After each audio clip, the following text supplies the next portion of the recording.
Today we're going to see if we can take this little guy right here, little car that I got as a topper on my birthday cake this year, and we're going to try to turn him into something similar to this. As you can see, this is a 1/24 scale. This would be something more akin to a, I don't know, 1/45, 150, something like that, 148. We'll just call it 148 because I know there's some cars out there around the size. And we're going to give it a proper makeover and see what we can do to turn into something useful like that. This was a test piece here at 1/45 scale, and it's actually a little bit small, so we are printing another one closer to the 1/50th scale, and it looks like that would be a better fit size-wise. So we're going to see what we can do here. The idea is to take something that has a frame like this and use the rails and stuff that are on it to pretty much mount a miniaturized transmission, battery pack, servo probably in the center there, shocks on the outside, and micro wheels. Don't think I can use these again, but we'll figure something out. And this is a metal body here, so it's going to add quite a bit of weight, so I'm going to have to balance out the front end at least with some weights. So yeah, it's going to be an interesting little project.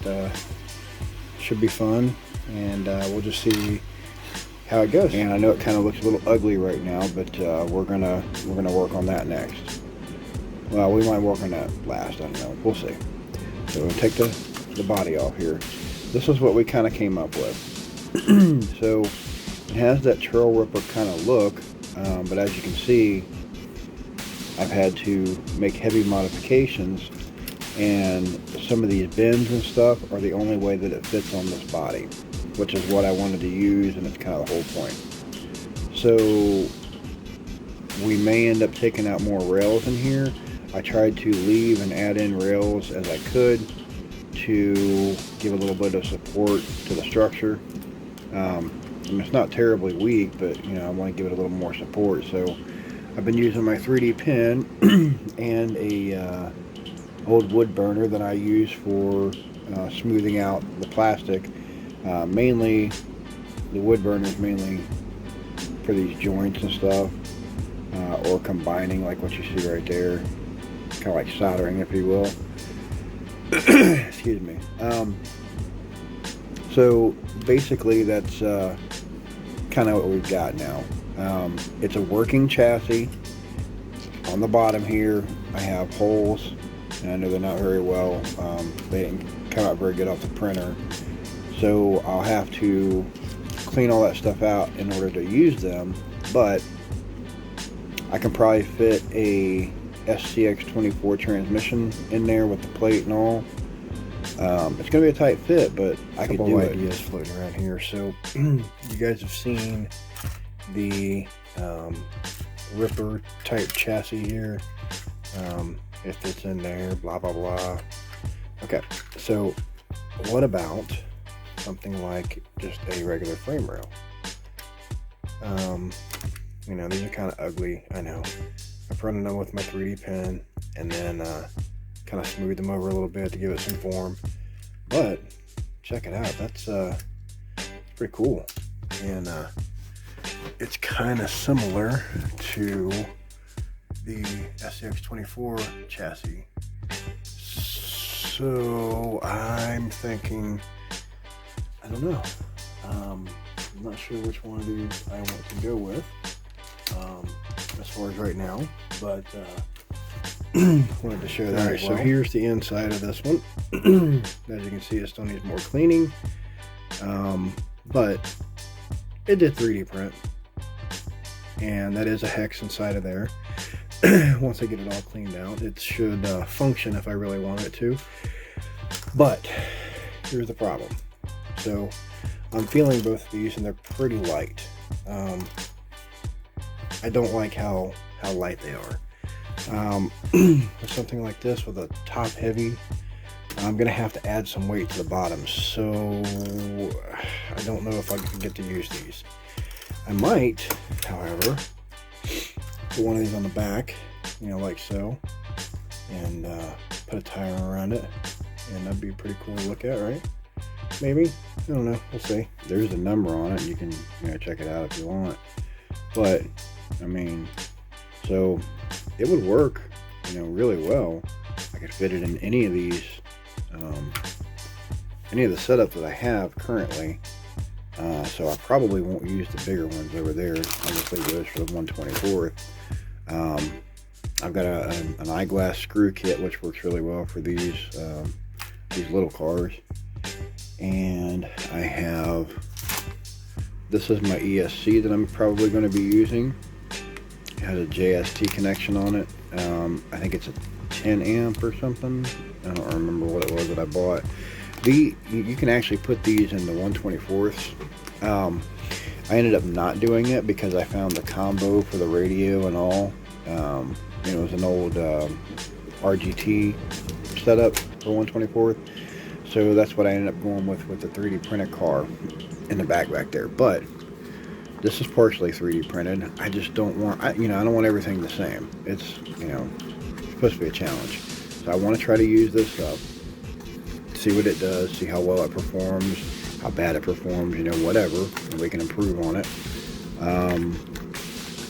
So I think what I'm going to do is I have tons of radios down here, and I have a little box full of receivers over here. As you can tell, I got bunches. So we're going to try to fit a proper setup in there. I believe there's room. If not, I'll cut some room. Again, that's where I might just leave the body mounted. As you can see, there's tons of space inside there from the frame. I can mount anything to the top. I plan on doing that with the battery if I can't find any more room, because I want the structure to be, you know, somewhat sound, you know. So I may end up doing that. Any suggestions? You guys have any better ideas? Maybe there's even a better chassis I could just buy instead of trying to make one like I'm doing here. Because as you can see, I still got some straightening and everything else to do. I mean, it's a lot of work, but I just thought, you know, that would be really cool to turn into something that I could actually use and play with. You know, it's a nice little project for the winter. I don't know how long this series is going to take, so that really just depends on what we do with it, how we upgrade it, how long it takes to run everything through. So we'll just kind of play it by ear and go from there. I'm definitely open to any kind of help that you guys may have, suggestions, whatever.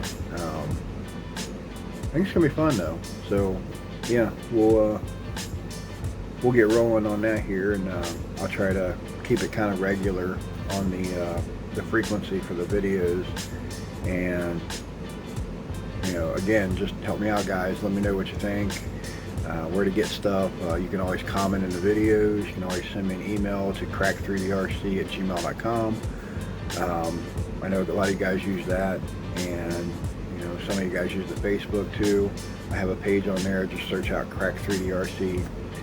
So whatever you got, suggestions wise or whatever, just let me know, and we'll make this thing as badass as we can, and we'll give it a little rip here on that little track and see what I can do. Thanks guys for watching. I appreciate it. Channel's been making some pretty good moves, and I really like all the views and stuff I'm getting. I still like to get more subscribers, but I know that'll come in time. So hopefully we make our goal by the end of the year. If we don't, we'll just keep plugging until we do. But the videos are actually getting a pretty decent amount of views and stuff, so I like that. And I'm getting some feedback on the email and things like that. So keep it rolling, guys, and we'll keep plugging along. Thanks.